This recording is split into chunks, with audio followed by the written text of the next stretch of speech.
We want to keep it together for our partner. We want to keep it together for our teammates at work. And we don't want to admit that we're not doing well or that we're struggling because we think that it indicates incompetence or weakness. This is not the case. Hey friends, my name is Gabby Rosalie, and this is the Crucial Conversations podcast, a platform dedicated to self-fulfillment and breaking the cycle of wasted potential. Using the tools of perspective, knowledge, wisdom, and awareness, I, with the help of qualified expert guests, share free insight and proven strategies that lead to all forms of success. If you are ready to start investing in yourself and living the life of your dreams, because I promise it is possible for all of us, you came to the right place. Together, we will help each other level up and have the crucial conversations necessary to do so. Welcome back to the Crucial Conversations podcast, you beautiful human being. This is my eighth take because I cannot record an intro today without sounding super awkward. And at this point, I'm over it, so bear with me. I'm not doing another take.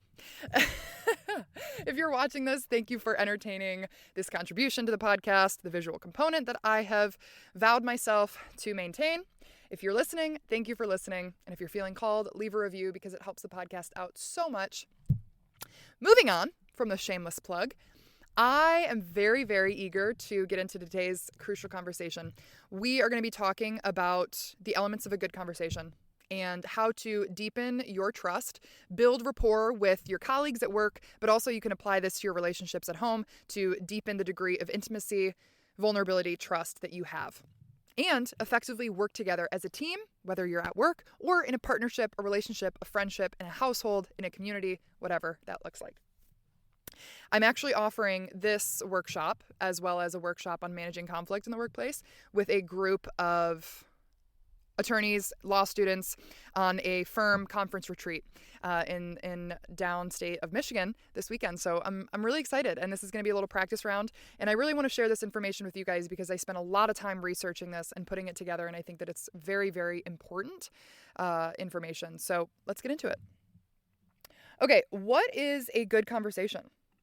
What is a good conversation? What are the elements of open communication? I beg you to answer that question before you continue listening to this podcast, because it's really important that we have an idea of what good communication looks like in our eyes before we listen to anybody else's definition. So answer me that. What does good communication look like? Now, hopefully you've come up with a definition aligned with your values.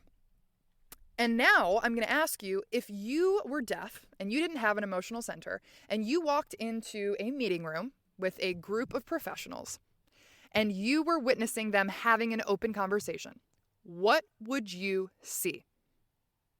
You can't hear anything. You can't feel anything. What would you see? I'm going to tell you what I think I would see. I would see active engagement, body language that communicated to the people that were being spoken to and a part of the conversation that you were involved. So I would see people leaning in, I would see people open, I would see eye contact, and I would see facial expressions that detailed people were listening, attentive, and engaged. I would see clear expressions. So I would see people engaging their visual aids, engaging their employees with visual aids that were very clear and direct, to the point, making sure that what they are trying to say is very clear. And then I would see nonverbal affirmations. So head nods, smiles. You can make people feel good without saying anything. So offering nonverbal affirmation is a very important component to open communication, because in everything that we bring to a conversation, we are helping contribute to that conversation. So providing that affirmation helps people to continue to open up, be honest, share their feelings, share their thoughts, and not feel like they are being judged or not feeling ashamed for sharing their thoughts. Okay, if you were blind and you didn't have an emotional center, what would you hear if you entered the room and you were listening to a good, open conversation? I think I would hear encouraging phrasing. I think I would hear things like, I appreciate you for sharing that. Thank you, that's really helpful to know. And I would hear proactive clarifications. So if there was misunderstanding, I would hear people asking questions to confirm that they understand what's being communicated. So hey, I'm not sure I have a full understanding on this. Can you please expand on it a little bit more? So what I'm hearing is X. Can you confirm if this is correct or not? This is so helpful in our relationships at work because it builds a deeper understanding. And especially if you're on a team, you need to be aligned. You cannot leave any room for confusion or else your group is not strong. Same thing goes in your relationships. If there is misunderstanding, you are not able to effectively work together toward a common goal. So make sure that you understand what's going on by asking clarifying questions. I would hear, you would hear, we would hear, inclusive language. And it's funny, I actually didn't even mean to do that. I just said I would hear, and then I said you would hear, and I said we would hear. We would hear inclusive language. Instead of saying I or you, we would use words like we or our so that we could establish common ground, make sure that we are noticing the fact that we are a unit and we're working together. Because this cohesiveness and degree of connection that we're communicating through the words that we choose helps to enhance everybody's feelings of belonging to the team, in the relationship. It's the common ground. We are working together toward a goal. It is not you and me versus the problem. It is us. It is not you versus me. It is you and me versus the problem or the decision or the common goal. Use inclusive language. We would hear constructive feedback. So instead of saying, this is all wrong, this sucks, God, I hope your boss or your teammate is not saying that to you, or you're not saying that to anyone else or your partner. That's not good. That doesn't make anybody feel too hot about themselves. So making sure that we're providing constructive feedback, things like, I think you took it a little bit of a different approach than I would have with this. Why don't we try X to improve the outcome? Would you be open to trying this? I think it might actually enhance our chances for success. The inclusive language is also really important here. Like, don't put it all on the other person. Not a recipe for feeling like you're working together. And lastly, I think we would hear a lot of accountability. So people wouldn't be diverting blame on others. They would be taking radical accountability. There wouldn't be fear necessarily of the repercussions or shame in making mistakes. We would be taking accountability for our actions, for our mistakes, and for our ideas as well. All right, what does it feel like? If you were blind and you were deaf, but you could feel, and somebody could somehow like direct the energy towards you in an open communication or open conversation, how would you feel? You'd feel safe and respected. You can share your thoughts, your ideas, and you will not be judged. You will not be condemned, as long as they're respectful, of course. You'd be feeling really empowered. You'd be like, yeah, this feels really good right now. I feel like what I have to say is of value. You'd feel connected and understood as well. Every single person in the history of the world has entered conversations with the same goal in mind. And I'm going to tell you what that is. It's to be heard.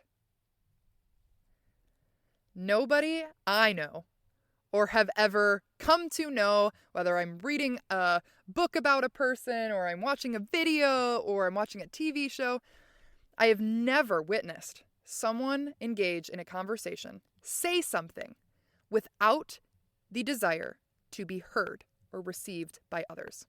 We all want to be heard. We all want to be understood. We deeply, deeply want to be understood. This is what open communication feels like. So if we know what open communication looks like in the workplace, we often isolate ourselves. We take on a lot of responsibility. We don't ask for help. We feel like we have to do everything by ourselves. Sometimes we take on this same stress and overwhelm in relationships as well. We want to keep it together for our partner. We want to keep it together for our teammates at work. And we don't want to admit that we're not doing well or that we want to keep it together for our partner. We want to keep it together for our teammates at work. And we don't want to admit that we're not doing well or that we're struggling because we think that it indicates incompetence or weakness. This is not the case. My goal in recording this podcast and doing what I do is simply to integrate all components of humanity in all areas of life. We do not need to shut down the emotional center when we are in professional settings. If we integrate who we are as human beings as a whole, in all the areas of our life, we are actually more successful, more productive, more creative, more connected. Our relationships are better, there's more trust, and collectively, we're more successful, we're happier, we're healthier. Integration is so powerful. It is a harmony as human beings that we achieve when we recognize all the components of who we are in all areas of our life. So why do we not collaborate with other people? Why do we not openly communicate with one another? Why do we feel like we have to do everything alone? Why do we isolate ourselves so often and feel like we are bearing the weight of the world on our shoulders, but we can't ask for help? And how does this lack of communication, lack of collaboration, limit our individual, personal, professional, and collective growth? I ask these questions so that you can ponder them. Now, I think that there are a lot of different answers to these questions, and I'm going to leave that to you guys because I'm not going to tell you what I think you need to hear. I think I'm going to ask you the questions, and I'm going to let you sit with that. But what I will do is I will tell you. I'm going to answer that question because I think it's important to hear different perspectives. But I do think it's really important that you ask yourself the question before you listen to the answer. Form your own opinions, right? But here's the thing. I have done a lot of research about this. I have garnered a lot of experience from a lot of different people from a lot of different paths of life. So let's get into this. What are some of the obstacles? Why don't we openly communicate? Why do we not collaborate? Fear of being judged. We think that when we share our ideas, when we think that we share our emotions, that we're going to be judged by others. And this is scary because we want to be accepted. We have an inherent deep desire to belong. We don't want to be judged. We don't want to be ashamed of ourselves based on the interpretations of who we are or our ideas or our opinions or our feelings that other people form. And we don't want to be vulnerable. We feel like being vulnerable is a weakness when we share that we're struggling. We share that we have feelings, that we have shared that things are going on outside of work. We feel like that vulnerability is weak. But again, this integration of the whole is so powerful because when we recognize that we're all humans, we become a permission slip for other people. And we build trust and we build relationship, which is a critical component to engagement in the workplace, as well as fulfillment, as well as deep, deep connection and relationship. And maybe you just don't like your coworkers. Maybe you don't get along well and you don't want to collaborate. You don't want to communicate. You don't like them. Here's the thing. You don't have to like someone to be able to work with them. I challenge you to focus on the things that you do like about the person, whether it's, how they work or what they do for work. You might not like them. You might not like their personality, but what do you like about them? Figure it out because you're going to have to work with them anyways. And maybe you don't feel safe. Maybe you're worried about the repercussions of openly communicating how you're feeling or your thoughts or your ideas. Maybe you feel like if you communicate this openly, there will be consequences. I feel this way. Well, if you feel that way, you're not qualified to do the job. Well, if you feel that way, then I don't want to be in this relationship anymore. Yeah, not grounds for open communication. So be honest about how you're feeling. Like, hey, I'm a little bit nervous that if I share this, I'm going to be fired. Most of the time people are going to be like, dude, what? Like, you're good, So it's okay to communicate some of your fears, but these are the obstacles that we face. Now, this hurts us because it causes us to have unforced error. It causes us to make mistakes because we don't have a full understanding. When we don't have a full understanding, we are much less likely to perform at a level of high capacity because our buckets are empty. We don't have all the information because we haven't communicated. We haven't generated understanding based on more perspectives and diverse approaches. We're not able to effectively approach a problem if we don't fully understand it. And it might not even be a problem. It might be a project. It might be an issue in a relationship. It might be a new hobby. If we don't have an understanding, we can't approach this as well as we could if we openly communicated and collaborated with one another. And bad culture, negative emotions. Yeah. Nobody likes to work in an environment that is angry, closed off, judgmental, toxic. Nobody would ever sign up for a job that listed that as a job, as a part of the job description. I wouldn't. So, negative culture. Failure to work together effectively. We can't work with other people if we don't communicate with them, period. And isolating yourself and doing everything on your own, you're going to burn yourself out. So a piece of advice, because I've been there, ask for help. You have a unique set of strengths that you are better able to leverage when you're not focused on a million different things at once, when you're not focused on your weaknesses, when you can draw on the strengths of other people on your team to help you better balance out your own strengths. Okay, so how can we overcome these barriers and where do we benefit from more collaboration? We can initiate more conversations. Everybody can be a leader based on how you take initiative in conversation. Initiate more conversations, get curious, ask more questions, include people more often in the problem-solving, decision-making process. Ask yourself, how would you benefit from help? How might I benefit from a little bit of help here? How might I be able to leverage the strengths of my teammates, other people, be open about where I'm at, where I need help, so that I can better focus on my strengths, so that I can do my job better? Focus on what you do like about your coworkers. We talked about this. You don't have to like someone to know that they're good at their job. You don't have to like someone to know that they are really, really good at editing videos. You don't have to like them, but you can like things that they do. You can like things about them. And if you're nervous about these kinds of things, discuss with a peer or somebody that you trust first. It can make the conversation a lot less daunting when you have it with a supervisor or somebody that you actually have to address a problem with. This provides us with a 360-degree understanding of the problem. Better understanding is always more effective. Period. More productivity. We have the opportunity to increase productivity by up to 29% when we openly communicate and collaborate because we're engaged. And companies with engaged employees perform better, consistently outperform companies with poor company culture, lack of communication, lack of collaboration.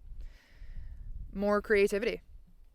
Creativity has opportunity to increase by 50% when we increase the amount of engagement in the workplace, which is a direct result of open communication and collaboration. It's more fulfilling. We like doing our jobs more when we can openly communicate what we're good at, where we're struggling, and work together as a team. More profit. We actually have the opportunity to increase profit as well. Up to 29%. We can increase profit by engaging employees with open communication and collaboration. So active listening, we're going to just briefly touch on this, is a really big component to communication. Sometimes people think that in order to communicate, it's all about speaking, it's all about articulating your thoughts, about being kind in the way that you approach things. It is just as much, if not more, about listening. And when I say listening, I mean active listening, and cultivating a space for empathy as well. People need to be recognized in order to feel like they're valued. So active listening, it's really listening like you care. And if you really do care, you don't have to listen to the rest of this episode, because when you listen like you care, because you do care, people can tell. And, I think it's really important to have some tools for active listening, especially when maybe we're running into issues like I don't love my coworkers or I'm struggling.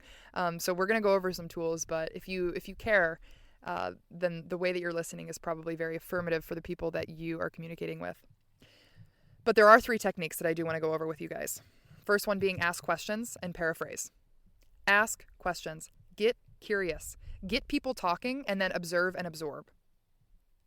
The more that we can get people to talk about themselves and their opinions, the more that we learn, the more understanding that we garner, and the more trust that we build with our people. We are communicating that we care when we ask questions. I want to hear what you have to say. I value what you have to say. And I'm understanding you a lot better, so now we can effectively work together. And paraphrasing what we're hearing, again, also makes people feel heard and offers opportunity for clarification. So, hey, I'm hearing that you are really struggling with X. Am I correct in saying that? Now, this either offers the opportunity for the other person to correct us and make sure that we really understand what they're saying by saying, hey, well, not quite. I actually feel XYZ. Or it offers the opportunity for them to be like, yeah, this is exactly how I'm feeling. Thanks for hearing me. Okay, so they feel heard. Now we have a full understanding of what's going on and we can better work together. Mirroring and labeling. And when I say labeling, I think that this can also be validating. So matching the energy of the person that you're communicating with. Can you mirror the tone, the cadence, the words, the body language, the energy that that person is bringing into a conversation to make them feel more comfortable? You will elicit a lot more out of the conversation if the other person in the conversation feels like they belong. Because we all have this deep desire to belong. And so we like people that are like us. We like people that are like us. So if I am talking really, really, really fast to somebody who talks like this and is really, really relaxed and chill, they're probably not going to feel comfortable. So sometimes I have to watch myself in conversations because I'm really high energy and I'm super in your face. Sometimes, right? Not all the time. I'm a dynamic human being. But I have to be careful because I've done this before and I've scared some people off and I've made them kind of uncomfortable in conversations. I'm going to be honest. So mirroring people's energy to make them feel like they belong, and then validating emotions by labeling them. Like, hey, I'm noticing that you're a little bit frustrated about this. I want to make sure I understand where this is coming from. When we label the emotions, we allow the opportunity to de-escalate them, and we also validate them. And it offers room for expansion as well. So yeah, I actually am feeling really frustrated because, okay, now we understand, and now we can better work together. And getting comfortable with silence. Getting comfortable with silence. We interrupt each other so much, and I am so guilty of this. So guilty. Because I have so many things swimming around in my head, and I want to offer my opinions, and I want to problem solve, and oftentimes I cut people off, and I don't mean to do it, but I do it. And what this signals to other people is that we don't care about what they have to say, whether that's our intention or not, whether that's how we truly feel or not. When we interrupt people, and Lord knows I hate being interrupted, and I know you do too, because nobody likes being interrupted. We're telling people that we interrupt, that we don't care about what they have to say. What we have to say is more valuable. And this doesn't make another person really excited to continue to share, to continue to open up, to put themselves out on the line and feel like they're not being received. We want to be received. So we have to open up the space to receive one another. Now, we also have to get comfortable with silence, because I know that this is why a lot of people tend to interrupt, is because silence is awkward. Air quotes, if you're not watching me right now. But it's not awkward. Silence is important. Silence is powerful because it allows us time to make sure that what we're saying is aligned with what we want to say, and that what we want to say is aligned with what we do say. So Jefferson Fisher, he's a trial lawyer and he has his own podcast, and he has a lot of really, really potent content out there about communication. And he says, let your breath be your first word. And I think this is so powerful because we don't need to be in a rush to respond. We're not in a rush to respond. Take your time and let silence speak before you do. Stop interrupting. It's annoying. And Lord knows it's annoying. Now, here's the thing. It feels good to be listened to by other people. And I know that because when people listen to me, I feel really, really connected to them. And I'm sure that you feel the same. So how can we more effectively listen to one another? That's the last question that I'm going to leave you with. And I hope that you think on it. And I hope that you integrate some of these practices into your relationships at work and at home. Improve your communication skills and you will improve your life. Thank you guys for listening. I love you so much. And I will see you next time on the Crucial Conversations podcast. Hey y'all, before you head out, I just want to say thank you. Thank you for listening to this episode, and most importantly, thank you for making the conscious decision to invest in yourself and expand your mind. By doing so, you are helping to elevate us all to live better lives. By showing up and emulating the things that you learned in today's crucial conversation, you are inspiring those around you. If you want to continue this domino effect, share this episode with someone that you want to help to unlock their maximum potential. And connect with me on Instagram at Gabby Rosalie Co. to share your valuable feedback and offer recommendations for what you'd like to hear in future episodes. I love you all. Keep shining your unique lights, and I will see you next time on the Crucial Conversations podcast.